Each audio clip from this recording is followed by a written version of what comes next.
Hello friends, good evening. Welcome back to my next mini blog. আর আজকে আমি তোমাদের সাথে শেয়ার করব আমি কোথায় গেলাম এবং কি কি করলাম। তো তোমরা দেখতেই থাকো আমি কোথায় এলাম।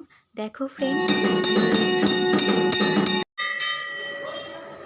এখানে পুজো দেওয়া হচ্ছে, তোমরা দেখতেই পেলে। আর দেখো এখানে কি কি ঠাকুর আছে, তোমাদের আমি সমস্ত ভিডিওটা দেখাবো। মন্দির হলো শান্তির জায়গা, আর মন্দিরে এলে মনটা শান্তি আর শান্ত দুটোই হয়ে যায়।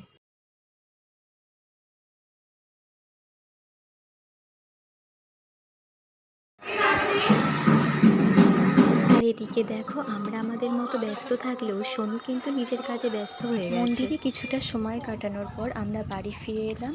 তো ফ্রেন্ডস, কেমন লাগলো ভিডিওটা অবশ্যই কমেন্ট করে জানিও।